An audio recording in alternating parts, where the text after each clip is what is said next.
Welcome to the Hobie Island Trimaran series. These Mirage Drive powered sailing boats offer great performance and stability. The Adventure Island is a single-hander with room for a crew, and the Tandem Island is a double-hander with room for up to 2 extra crew.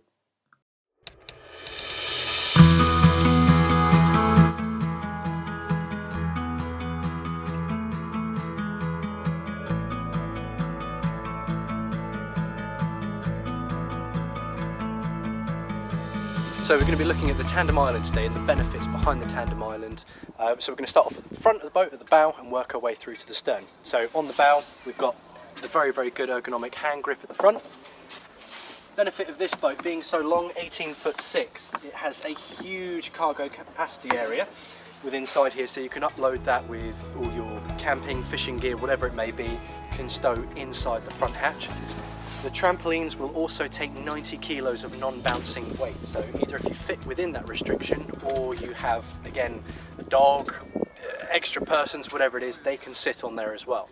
The kayak itself has got a full carrying capacity of 272 kilos, so that's a lot more than just 2 standard people. So on this boat you have dual controls everywhere, so your steering, rudder up and down, and also your mainsail.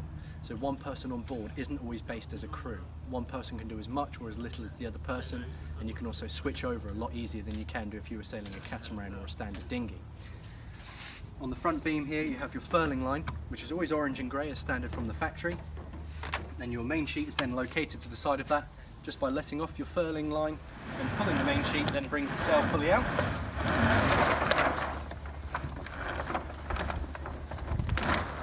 So the sail is 8.5 square metres, which is good enough to give you a good amount of speed.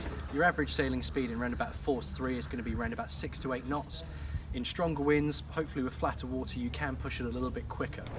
Now, because it is a roller reefing sail, you can have any division between all the way in and all the way out. So if you've got a really light wind day, you'll have maximum sail out, and then as the weather and the wind starts to increase, you can then start to decrease your sail size until you're sailing in a force 7 and you've got a smaller handkerchief bit size coming out, and then that way you're going to be up, you're going to be stable, and also it's going to make the boat more manageable. So the steering being located in the front and the back means either of you can actually steer the boat.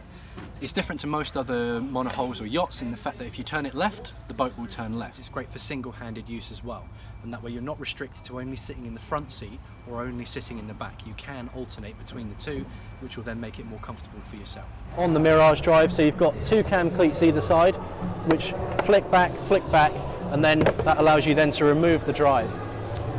This is one of the more modern Mirage Drives which we've got here, which is the MD180 ST Turbo. So this not only allows you to be able to pedal forwards, but also with the levers which are up here, then allows you to pedal in reverse as well. So if you're using this boat off a beach or you've just come onto a pontoon, without using the sail, you can easily reverse yourself back off. The Hobie Mirage Drive has always been able to handle shallow water and beach landing situations by keeping the fins close to the underside of the hull. However, now we don't even have to think about whether the water is shallow or deep, or even if there are underwater obstructions, because the new 2020 Mirage kayaks are all equipped with kick-up fins, which automatically fold back on contact with the beach or underwater feature and then reset so that you can continue on your way without interruption. This great new innovation gives us the ultimate in pedal drive kayak propulsion. So all of the Hobie Mirage Drive kayaks, all of the Mirage Drives plug in exactly the same way. So all you do is you take the drive over, make sure the leg cranks are together, just hold it straight over. We've got these guide pins either side of the Mirage Drive, which are then used to actually take the Mirage Drive down, a nice forceful click down, and that's it. They're a self-locking system, so you don't actually need to touch those. You only flick these cams around when you actually want to remove the drive. So the main key features with the CT Vantage seat is, one, it's just far superior to anything else you're going to find on the market. I'd say personally the biggest benefit of this is actually that it's a high supported seat. So one, it will keep you nice and cool during the summer, but if you are out in slightly chillier conditions, because there is a nice big gap underneath the seat here, you're not sat there on hard plastic in a puddle of cold water. For me, that's the biggest point about this, is you just don't get cold. It's great. Also then you've got the versatility in the recline. So you've got a small lever at the back here, which you can pull, apply pressure to the rear of the seat. That way you can recline yourself back if you're feeling like you want to have a little snooze. If then you want to sit yourself upright more, pull the cable and sit yourself further up. There is also a lumbar support dial at the back here as well. So that will give you tension right across the back panel here. So to release it, you pull the dial out, apply pressure to the back part of the seat, and then push the dial back in. That's now nice and loose. If I wanted that to be tighter, you'll actually hear the ratchet system on the inside click as that goes round and then starts to tension up this part just here.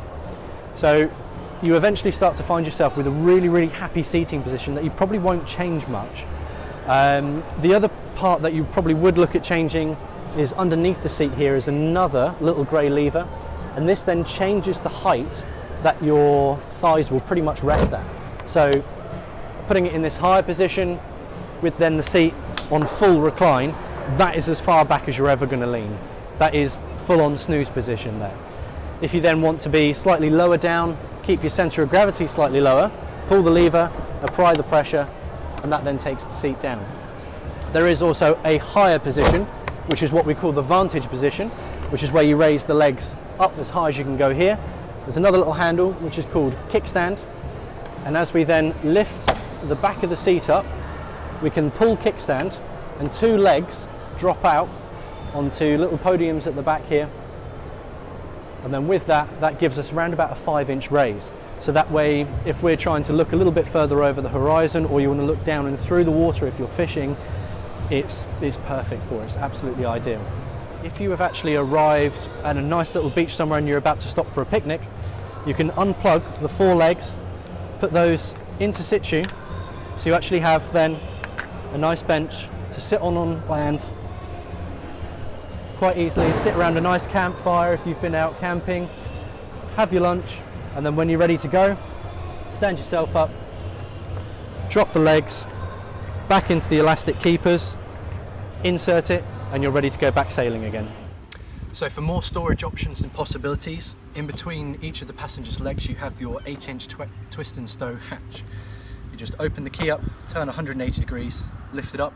As standard with a new boat, you do get a gear bucket, which you can keep sandwiches, lures, whatever you're doing in there. That also then opens up then to the rest of the hull. So with sailing also then comes the want and the need to be able to go upwind. The mainsail works really well on all angles of sail, but to be able to get yourself to go upwind you also need a centerboard, and that is then this little piece just here. You've got a little knob on top. Again, a real nice part about this is it is a spring-loaded little knob, and all you do is just lift the knob up, pull backwards, which then drops your centerboard down.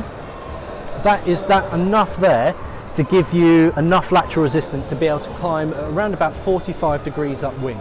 And then when you go downwind, if you do want to be able to slip yourself downwind and get a little bit more better downwind performance, you can then lift the knob, slide the centerboard back up. Again, because this works on a rotation system, if you forget to lift it up as you're coming back into shore, it's not going to cause any damage. It will just bring itself back up and collapse into its own recess. So not only have you got the function of a sailboat in its trimaran format, you can also strip it back and use it as a standard tandem kayak, either with the Mirage Drives or with the two-piece paddles which come with it as well. When it does come around to actually dismantling the boat, it is very easy to do so. You can do it within about 3.5 minutes, and there's no need for tools such as screwdrivers or spanners. Everything just plugs and clips together. So for your first part of dismantling the boat, you just need to take the outrigger off by unhooking a double elastic on either side. That way your hull is going to completely drop off. You can then release your asymmetric support bar, give it a little twist, push the 2 buttons, so then your metal work comes out. If you do this over all 4 points, then you're just left with the central hull.